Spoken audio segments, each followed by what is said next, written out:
This program is sponsored by Thrill City, Hyderabad.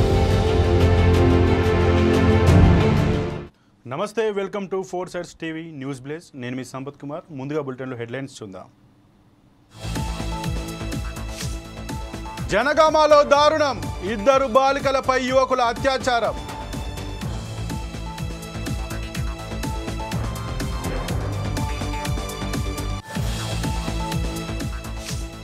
కామారెడ్డిలో భారీ cyber మోసం, 9 లక్షలు కాజేసిన దుండగులు.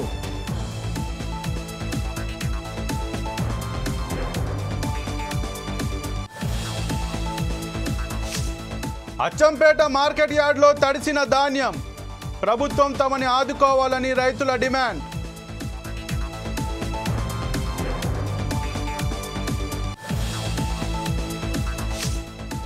అనపర్తి ప్రభుత్వ ఆసుపత్రిపై ఎమ్మెల్యే ఆగ్రహం, వైద్యుల నిర్లక్ష్యంపై రామకృష్ణారెడ్డి సమీక్ష.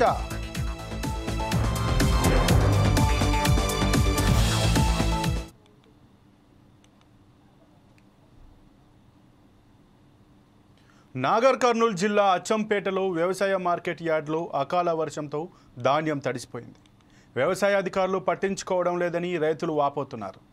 కనీసం కవర్లు ఏర్పాటు చేసే పరిస్థితి కూడా లేదంటున్నారు. మొక్కజొన్నలు ఎండినా వాటిని తూకం వేయడంలో అధికారులు నిర్లక్ష్యం వహిస్తున్నారని రైతులు ఆందోళన చెందుతున్నారు. తమని ప్రభుత్వం ఆదుకోవాలని రైతులు డిమాండ్ చేస్తున్నారు.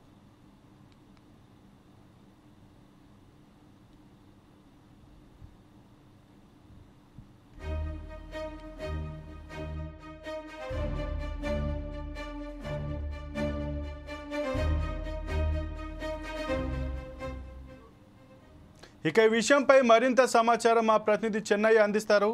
చెన్నయ్య, చెప్పండి. ఆ మార్కెట్ యార్డ్లోనైతే ధాన్యం తడిసిపోయినట్టుగా తెలుస్తోంది. అసలు అక్కడ ఎలాంటి కవర్లు కూడా ఏర్పాట్లు చేయలేదు.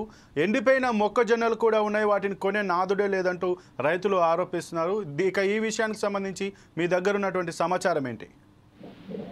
Good afternoon Sampath. రాత్రి కురిసిన వర్షానికి ఉమ్మడి మహబూబ్నగర్ జిల్లా కేంద్రంలో పలు ప్రాంతాల్లో మార్కెట్ యార్డులలో ధాన్యం తడిసి ముద్దయిపోయిందని చెప్పుకోవచ్చు.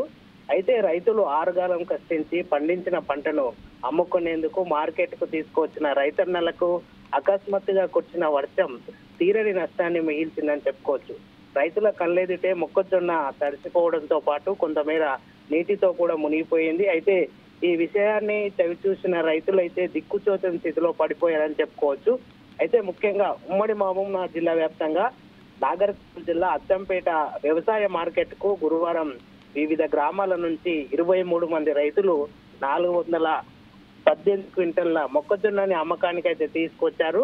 అయితే ఈ యొక్క అమ్మకం మధ్యాహ్నం వరకు కూడా టెండర్ ప్రక్రియ పూర్తవగా గరిష్టంగా 2049 రూపాయలు, అదేవిధంగా తక్కువ ధర కంటే కనిష్టంగా 1969 రూపాయలు ధరలు అయితే వచ్చాయి. అయితే ఈ క్రమంలోనే అకస్మాత్తుగా భారీ వర్షం పడటంతో మార్కెట్ యార్డ్ లోని ధాన్యం తడిసి ముద్దయిపోయింది. అయితే మార్కెట్ అధికారులు ఈ యొక్క తడిసి ముద్దయిపోవడానికి కారణం కూడా అని చెప్పుకోవచ్చు. అయితే సకాలంలో వాళ్ళు కవర్లు అందించినట్టయితే అక్కడ ఉన్నటువంటి ధాన్యం పైన కవర్లు కప్పి ఆ యొక్క పంటను రక్షించుకునే అవకాశం అయితే రైతులకు దక్కి ఉండొచ్చని కొంతమంది రైతులు అయితే వాపోతున్నారు సంపత్. అయితే చెన్నయ్య, అక్కడ ఇప్పుడు ప్రస్తుతం పరిస్థితి చూస్తున్నాం, ధాన్యం అయితే పూర్తిగా తడిసిపోయింది. మరి ఆ తడిసిపోయిన ధాన్యాన్ని కొంటారా, లేదంటే ఒకవేళ కొనుగోలు చేస్తే ఏ రేటు వచ్చే అవకాశం ఉంది? దీనిపైన సంబంధిత మార్కెట్ అధికారులు ఎలా స్పందిస్తున్నారు? అయితే మొత్తానికి చూసినట్టయితే అక్కడ ఏదైతే నిన్న కురిసిన వర్షానికి తడిసిన ధాన్యాన్ని కూడా అక్కడ ఉన్నటువంటి స్థానిక ఎమ్మెల్యే వంశీకృష్ణ కావచ్చు, అక్కడ ఉన్నటువంటి మార్కెట్ యార్డ్ లో ఉన్నటువంటి అధికారులు కూడా మొత్తం కూడా రైతుల దగ్గరికి వచ్చి పంటను పరిశీలించి అక్కడ ఉన్నటువంటి తడిసిన ధాన్యాన్ని కూడా ఎంత లేట్ అయినా సరే, ఆలస్యం అయినా సరే కూడా ఆ యొక్క ధాన్యాన్ని అయితే ఖచ్చితంగా కొనుగోలు చేస్తాం. ఏదైతే ప్రభుత్వం ప్రకటించిన మద్దతు ధరకే ఈ యొక్క ధాన్యాన్ని అయితే కొంటామని వారు చెప్తున్నారు Sampath. Okay, thank you Chennaiah.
పునరావాస కేంద్రం నుంచి పారిపోయిన 2 బాలికలపై 5 యువకులు అత్యాచారానికి పాల్పడ్డారు.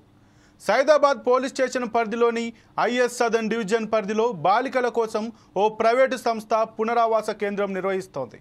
జనగామ ప్రాంతానికి చెందిన బాలిక 3 నెలల నుంచి మల్కాజ్గిరికి చెందిన బాలిక సెప్టెంబర్ 18 నుంచి ఆశ్రయం పొందుతున్నారు. ఇద్దరికి తల్లిదండ్రులున్న వేర్వేరు కారణాలతో వారిని అక్కడ చేర్పించారు. బాలికల మధ్య స్నేహం పెరిగి పారిపోవాలని పథకం వేశారు. సెప్టెంబర్ 24న కిటికీ నుంచి దూకి పారిపోయారు. నిర్వాహకుల ఫిర్యాదుతో సైదాబాద్ పోలీసులు కేసు నమోదు చేశారు. బాలికలు రాత్రి 8 గంటల సమయానికి జనగామ చేరుకున్నారు. బాలికల్లో ఒకరు బస్టాండ్ సమీపాన పాన్ షాప్ నిర్వాహకుడు సాయిదీప్ దగ్గర ఫోన్ తీసుకొని తనకు పరిచయస్తుడైన నాగరాజ్కు ఫోన్ చేసింది. అతడు వచ్చి ఆశ్రయం కల్పిస్తానంటూ తీసుకెళ్లి అత్యాచారానికి పాల్పడ్డాడు.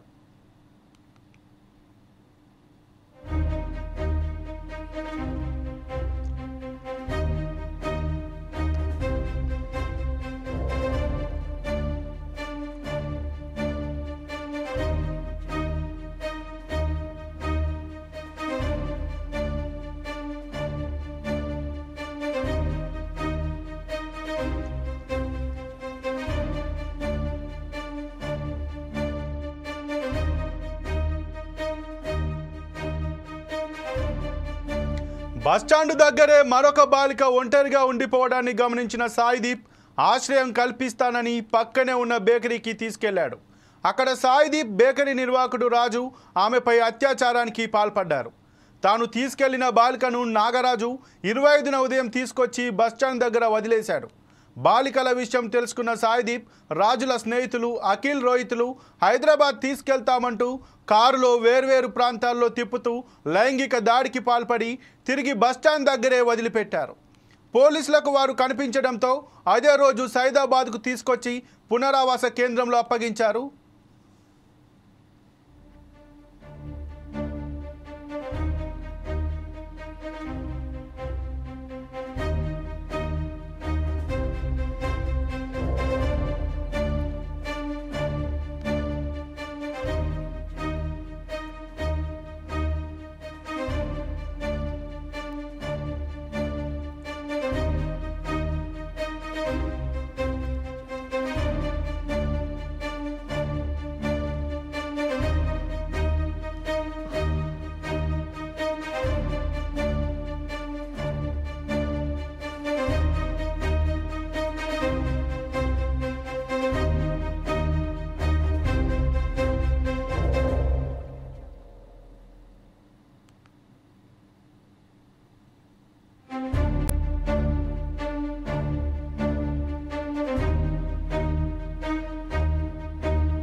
కారులో వేర్వేరు ప్రాంతాల్లో తిప్పుతూ లైంగిక దాడికి పాల్పడి తిరిగి బస్టాండ్ దగ్గరే వదిలిపెట్టారు. పోలీసులకు వారు కనిపించడంతో అదే రోజు సైదాబాద్కు తీసుకొచ్చి పునరావాస కేంద్రంలో అప్పగించారు. నిర్వాహకులు భరోసా కేంద్రం నిపుణులను పిలిపించి కౌన్సిలింగ్ ఇప్పించగా బాలికలు తమపై లైంగిక దాడి జరిగిందని తెలిపారు. సైదాబాద్ పోలీసులు 5 యువకులపై ఫోక్సో కేసు నమోదు చేసి రిమాండ్కు తరలించారు.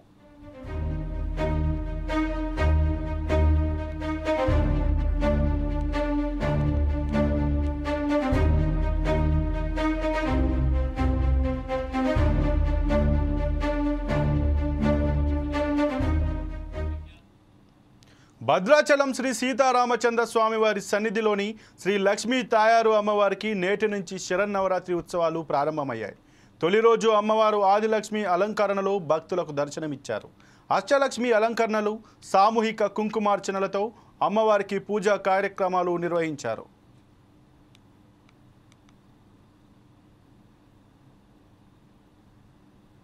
పురస్కరించుకుని లక్ష్మీదాయారు అమ్మవారి యొక్క ప్రాంగణంలో ఈనాడు మనకి అమ్మవారు ఆదిలక్ష్మి స్వరూపంలో దర్శనాన్ని అనుగ్రహిస్తూ ఉన్నారు. మనకి భగవానుడైనటువంటి మహావిష్ణువు ఎలాగైతే ఈ లోకమంతా కూడా వ్యాపించి ఉన్నాడో అంతర్బహిష్ట తత్సర్వం వ్యాప్య నారాయణ స్థిత అనే వేదం ఎలాగైతే చెబుతోందో అలాగే పురాణం కూడా చెబుతోంది. యథావ్యాప్తం జగత్సర్వం దేవదేవేన శార్మిణ తథావ్యాప్తం జగత్సర్వం రాజన్ క్షీరాబ్ధి కన్యయ అంటూ ఎలాగైతే మహావిష్ణువు చేత లోకమంతా వ్యాపింపబడిందో అలాగే అమ్మవారి చేత కూడా ఈ లోకమంతా కూడా వ్యాపింపబడిందిట. అటువంటి అమ్మవారు ఈనాడు మనకి ఆదిలక్ష్మి స్వరూపంలో దర్శనాన్ని కృపచేస్తూ ఉన్నారు. మహాలక్ష్మిని ఆరాధించడం వల్ల మనకి సకలమైనటువంటి శుభాలు కలుగుతాయని, అన్నిటికీ కూడా మూలమైనటువంటిది అమ్మ అని లక్ష్మ యస్యాసముద్దిష్టం సాలక్ష్మీతి నిగద్యతే అంటుంది నిరుక్త సారము. శుభకరమైనటువంటి వస్తువులన్నిటికీ గుర్తుగా ఎవరినైతే చెప్పారో ఆమె లక్ష్మీదేవిట. అటువంటి మహాలక్ష్మి ఈనాడు మనకి ఆదిలక్ష్మి స్వరూపంలో దర్శనాన్ని కృపచేస్తూ ఉన్నారు. అటువంటి అమ్మవారిని అందరూ దర్శించి ధరించవలసిందిగా ప్రార్థిస్తూ జై శ్రీరామ్. భద్రాచల క్షేత్రంలో శరన్నవరాత్రి మహోత్సవాలను పురస్కరించుకుని లక్ష్మీదాయారు అమ్మవారి యొక్క ప్రాంగణంలో ఈనాడు మనకి అమ్మవారు ఆదిలక్ష్మి స్వరూపంలో దర్శనాన్ని అనుగ్రహిస్తూ ఉన్నారు. మనకి భగవానుడైనటువంటి మహావిష్ణువు ఎలాగైతే ఈ లోకమంతా కూడా వ్యాపించి ఉన్నాడో కామారెడ్డి జిల్లాలో భారీ సైబర్ మోసం వెలుగు చూసింది. ఢిల్లీ పోలీసులమంటూ ఓ వ్యక్తికి కాల్ చేసిన సైబర్ నేరగాళ్లు అతని నుంచి విడతల వారీగా 9,29,000 రూపాయలు దోచేశారు. ఈ ఘటనపై బాధితుడు పోలీసులకు ఫిర్యాదు చేశాడు. కొన్నాళ్ల క్రితం పట్టణానికి చెందిన కిషన్ రావు అనే వ్యక్తికి గుర్తు తెలియని ఫోన్ నెంబర్ నుంచి ఢిల్లీ పోలీసులమంటూ కాల్ వచ్చింది. తనను తాను పోలీస్ బాస్గా పరిచయం చేసుకున్న సదరు నేరగాడు కిషన్ రావుపై డ్రగ్స్, మనీ లాండరింగ్ కేసులు నమోదైనట్లు బెదిరించాడు.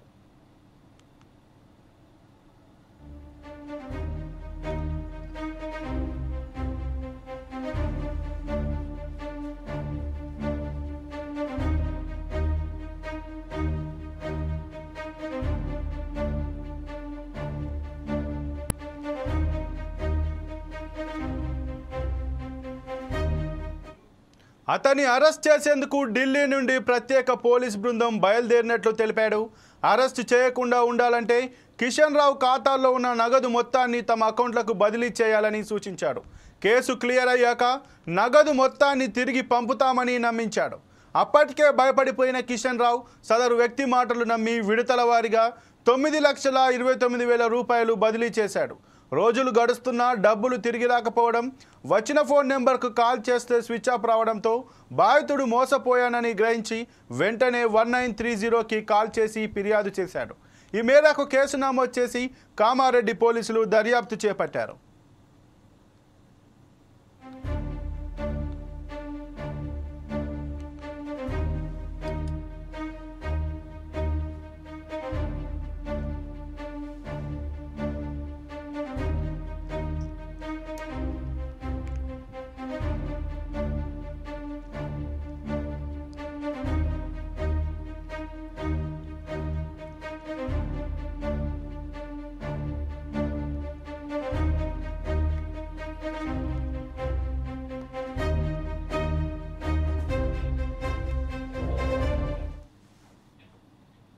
తూర్పుగోదావరి జిల్లా అనపర్తి ప్రభుత్వ ఆసుపత్రిలో వైద్యుల నిర్లక్ష్యంపై డీసీహెచ్ఎస్తో ఎమ్మెల్యే రామకృష్ణారెడ్డి సమీక్షించారు.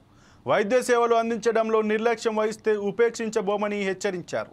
2 ప్రెగ్నెన్సీ మహిళల పట్ల వైద్యులు వ్యవహరించిన తీరుపై ఎమ్మెల్యే ఆగ్రహం వ్యక్తం చేశారు. మెరుగైన వైద్య సేవలు అందిస్తూ ప్రజల్లో నమ్మకాన్ని కల్పించేలా చర్యలు తీసుకోవాలని సూచించారు.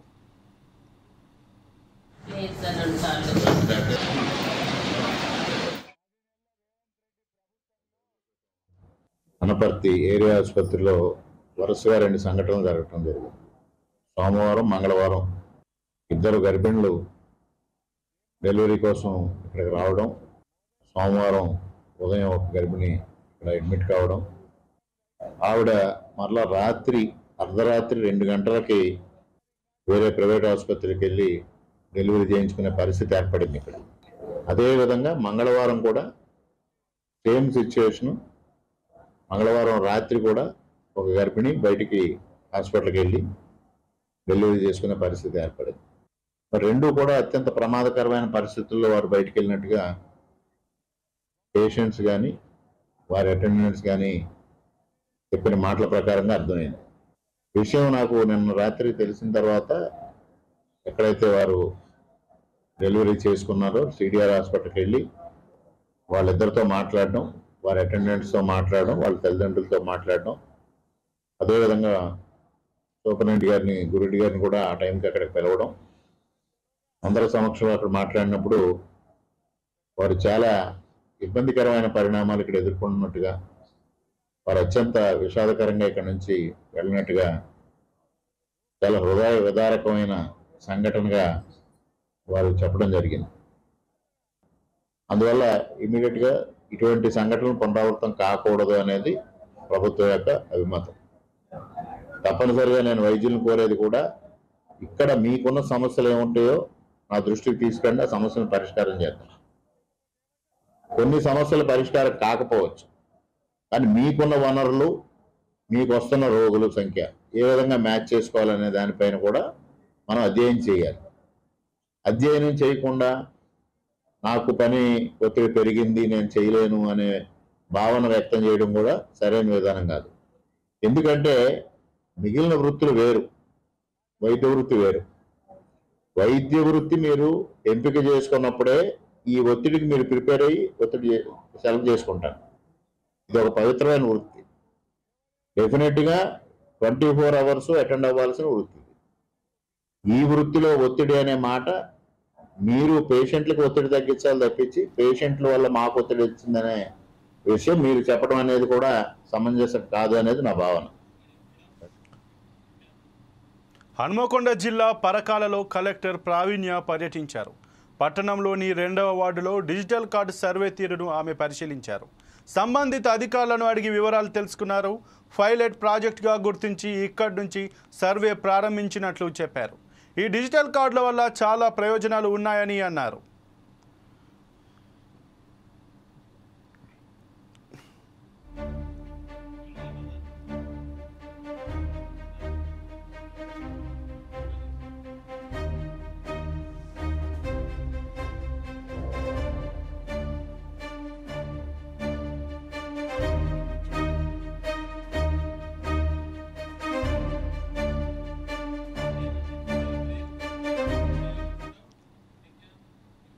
మహబూబాబాద్ జిల్లా తొర్రూరులో బీఆర్ఎస్ రైతు ధర్నా కార్యక్రమాన్ని చేపట్టింది. కాంగ్రెస్ ప్రభుత్వం ఇచ్చిన హామీలను నెరవేర్చాలంటూ డిమాండ్ చేస్తోంది. ఈ కార్యక్రమంలో బీఆర్ఎస్ నేతలు పాల్గొన్నారు. ఈ కార్యక్రమాన్ని ఇప్పుడు లైవ్లో చూద్దాం. గ్రామం సిద్దిపేట మండలం. ఆయనకు 51 ఏళ్ళు ఉంటాయి. ఆయన బ్యాంకుల దగ్గరికి పోయి నాకు రుణం మాఫీ ఎందుకు కాలేదని అడిగిండు. నీ భార్య పేరు చెప్పు అని అడిగిదట. అరే నేను పెళ్ళే చేసుకోలేదా, భార్య పేరు ఎడికెళ్ళి చెప్పాలన్నాడు. అంటే నువ్వు భార్య పేరు చెప్పలేదు కనుక, నీ భార్య ఆధార్ కార్డు ఇవ్వలేదు కనుక నీకు రుణమాఫీ కాదుపో అన్నారట. ఇప్పుడు ఈ 51 ఏళ్ళకి నాకెవడు పిల్లనిస్తాడు, ఈ రేవంత్ రెడ్డి అంటాడు ఎప్పుడు రుణమాఫీ చేస్తాడని ఆ ఎల్లరెడ్డి నా దగ్గరికి వచ్చి మొత్తుకోవట్టే. అంటే ఏమి రాజ్యం ఇది? 31 కుంటి సాకులు పెట్టి ఎట్ల కోత పెట్టాలని ఆలోచన చేసిండ్రు, ఎట్లా రైతు రుణమాఫీ ఎగబెట్టాలని ఆలోచన చేసిండ్రు. పెళ్లిగా లేదని ఒకనికి, భార్యకు ఆధార్ కార్డు లేదని ఒకని చెప్తారు. ఒక ఆయన వాళ్ళ భార్య ఎప్పుడో 2010లో చచ్చిపోయిందట. ఈయనకు రైతు రుణమాఫీ ఆగింది. ఎందుకు ఏమైనా అడిగితే నీ భార్య ఆధార్ కార్డు తీపో అన్నారట. అరే ఆధార్ కార్డు పుట్టింది 2011లో, నా భార్య చచ్చిపోయింది 2010లో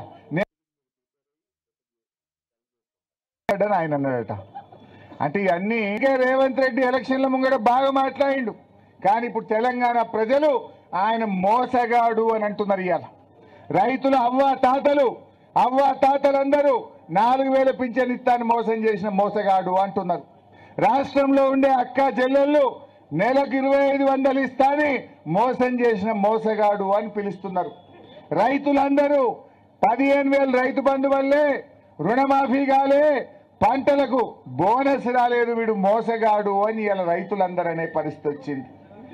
ఏం మాట్లాడుతున్నాడు? దయచేసి మీరు ఆలోచన చేయండి. ఈ కాంగ్రెస్ పార్టీ అర్రాస్ పాట పడుతుంది. కర్ణాటక ఎలక్షన్ వస్తే 5 గ్యారంటీలు అన్నారు, తెలంగాణలో ఎలక్షన్ వస్తే 6 గ్యారంటీలు అన్నారు, ఇప్పుడు హర్యానాలో ఎలక్షన్ వస్తే 7 గ్యారంటీలు పెట్టిరు. ఇక ఎల్లుండి మహారాష్ట్రలో వస్తే 8 పెడతారు ఈ కొడుకులు. ఈ పెట్టినే అమలైనయా లేవా అని రాహుల్ గాంధీ అడగాలనా వద్దా? ఆయనను రాహుల్ గాంధీ ఓట్ల ముంగట వచ్చి నాది బాధ్యత, నాది భరోసా అన్నాడు. ఇగో రాహుల్ గాంధీ వరంగల్లో రైతు డిక్లరేషన్ చేసిండు.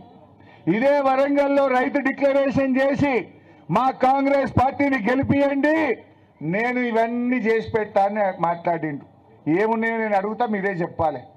మొదటిది ఏమన్నాడు, కాంగ్రెస్ ప్రభుత్వం ఏర్పడిన వెంటనే 2 లక్షల రుణమాఫీ అందరికీ చేస్తాం. అయిందా? రెండవది, భూమి ఉన్న రైతులకు, కౌలు రైతులకు ఎకరానికి 15,000 రూపాయలు ఇస్తా. వచ్చినాయే 15,000. మూడవది, భూమి లేని ఉపాధి హామీ కూలీలకు ఏడాదికి 12,000 ఇస్తా. వచ్చింది ఎవరికన్నా? నాలుగవది,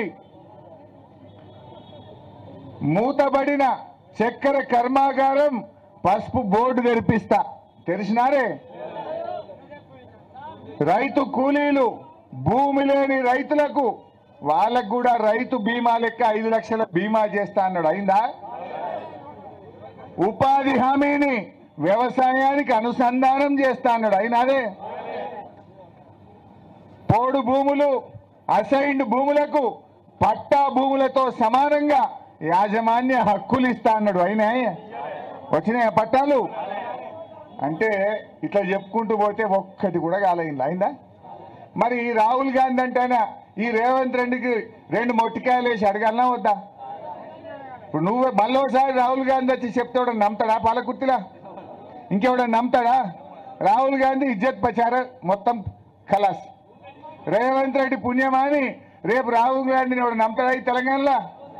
నువ్వు ఓట్లప్పుడు వస్తేవి ఇవన్నీ చేస్తా అని మాట ఇచ్చిపోతివి. మరి అలా ఒక్కటన్నా అమలైందా? నువ్వు వచ్చి 10 నెలలు అయింది, ఏమైందా, చేసినవా లేదా అని రాహుల్ గాంధీ అంటే ఆయన మరి రేవంత్ రెడ్డి నిలబెట్టి అడగాలనా వద్దా? అంటే ఆయన పోయి ఢిల్లీలో పడ్డాడు, ఈయన సప్పుడు లేదు. మొదట్లో అన్నాడు, ఓ రాహుల్ గాంధీని దోల్కత్తా రుణమాఫీ మీటింగ్ వరంగల్లో పెడతా అన్నాడు. పెట్టు బిడ్డ, పెడితే అప్పుడు మా రుణమాఫీ కానోళ్ళని వచ్చి మీ సంగతి ఏంటో చెప్తారు. ఇక గా పని చేయి. వస్తాడా రాహుల్ గాంధీ? రుణమాఫీ చేయకుండా వస్తే అవుతుందా? ఇవన్నీ ఏమైనాయి? నువ్వు రైతు వరంగల్ డిక్లరేషన్ అన్నావు, ఒక్కటన్నా అమలైందా? దయచేసి మీరు ఆలోచన చేయండి. అంటే మొత్తంగా ఇవాళ రాష్ట్రంలో రౌడీ రాజ్యం నడుస్తున్నది. ఒక చేతిలోనేమో రాజ్యాంగం పట్టుకుంటారు, మరో చేతిలో రౌడీయిజం చేస్తూ ఉన్నారు. ప్రశ్నిస్తే భౌతిక దాడులకు దిగుతూ ఉన్నారు. ఇవాళ హైదరాబాద్లో హైడ్రా పెట్టి అక్కడ మొత్తం ఇండ్లు గులగొట్టే కార్యక్రమం చేస్తున్నారు. ఇవాళ ఇండ్లు గులగొట్టే హక్కు నీకు ఎవరిచ్చిండ్రు?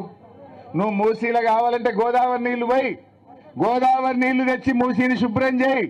మూసీలకు పోయే మురికి నీరుకు ఎస్టీపీలు పెట్టి ఆ మురికి నీరు మూసీలో కలవకుండా చేయి. కానీ ఆ మూసీని ఆనుకోనున్న పేదల ఇండ్లు కూలగొడితే బీఆర్ఎస్ పార్టీ చూస్తూ ఊరుకోదని చెప్పి కూడా నేను హెచ్చరిస్తా ఉన్నా. దయచేసి రైతు సోదరులు ఇంకో విషయం ఆలోచన చేయండి. ఇంకొక వారం 10 రోజులు అయితే కోతకు వస్తున్నాయి పొలాలు. నేను రాంగా చూసిన, ఆల్రెడీ మంచి బ్రహ్మాండంగా పొట్టకొచ్చి ఉన్నాయి పొలాలు. 10 రోజులు అయితే ఇడిచిపెడతారు, ఇక కోతలకు షురువు అవుతాయి. మరి ఇంకెప్పుడు ఇస్తాడే రైతు బంధు? ఎప్పుడు ఇస్తాడు? ఏం చెప్పిండ్రు? మేము 7,500 ఇస్తా అన్నాడు. కమిటీ వేసిండు, జిల్లాలు తిరిగిండు, అసెంబ్లీలో మాట్లాడుతా అన్నాడు, ముఖం చాటేసిండు, అసెంబ్లీలో మాట్లాడలే. తర్వాత మేము దసరా పండుగ అందిస్తా రైతు బంధు అని నిన్నో మంత్రి పొన్నం ప్రభాకర్ అంటుండు. వ్యవసాయ మంత్రి అంటుండు, ఇప్పుడేం పైసలు లేవు, రుణమాఫీ అయినాక మెల్లగా చూస్తామంటుండు. అంటే నీ రుణమాఫీ ఎవరికి ఇంకా ఏడాది అవుతుంది. మరి అప్పటిదాకా రైతు బంధు ఇయ్యవా? బిడ్డ రేవంత్ రెడ్డి, వెంటనే దసరా పండుగ లోపు మా రైతులందరికీ రైతు బంధు విడుదల చేయమని చెప్పి మేము డిమాండ్ చేస్తా ఉన్నాం. పండుగ మంచిగా చేసుకుంటారు మా రైతులు. గా పైసలు రేపో మాపో రైతు బంధు డబ్బులు ఎకరానికి 7,500 బ్యాంకులలో వేయాలని చెప్పి బీఆర్ఎస్ పార్టీ ఈరోజు డిమాండ్ చేస్తూ ఉంది. అదేవిధంగా రుణమాఫీ రైతులకు ఎలాంటి కుంటి సాకులు లేకుండా, పెన్లాం లేదనో, మొగుడు లేదనో, బ్యాంకుల ఆధార్ నంబర్ మిస్ మ్యాచ్ అయిందనో, పేరు చక్కగా వల్లేదనో అన్ని జూటా మాటలు బంద్ పెట్టు, అందరికీ 2 లక్షల రుణమాఫీ చేయాలని చెప్పి బీఆర్ఎస్ పార్టీ డిమాండ్ చేస్తా ఉంది. ఇడవం రేవంత్ రెడ్డిని ఎట్టి పరిస్థితుల్లో రేవంత్ రెడ్డి నిడవం. ఇప్పటికే నువ్వు మొనగానివి కాదు మోసగానివి అని తేలిపోయింది బిడ్డ.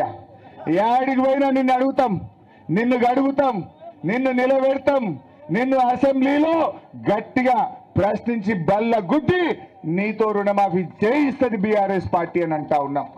నువ్వు ఏ ముఖం పెట్టుకొని ఊళ్ళకి పోతావు? రైతులకు రుణమాఫీ ఎగబెట్టినా అని పోతావా? రైతు బంధు ఇయ్యలేదని పోతావా? అన్ని పంటలకు బోనస్ అని మోసం చేసినా అని పోతావా? ఎవరನ್ನು ఉద్ధరించినవు? నీ 6 గ్యారంటీల్లో ఏ ఒక్కటన్నా అమలైందా అని నేను అడుగుతా ఉన్నా.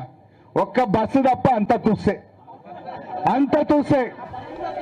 ఆ బస్సులు కూడా సగం బంద్ పెట్టిండు, ఆ బస్సులు కూడా సగం బంద్ పెట్టిండు.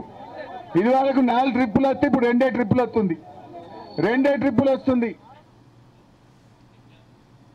ఇక ఇవి ఇప్పటివరకు బులెటిన్ ఉన్న అప్డేట్స్. మరిన్ని అప్డేట్స్ కోసం చూస్తూనే ఉండండి 4 Sides TV. This program is sponsored by Thrill City, Hyderabad.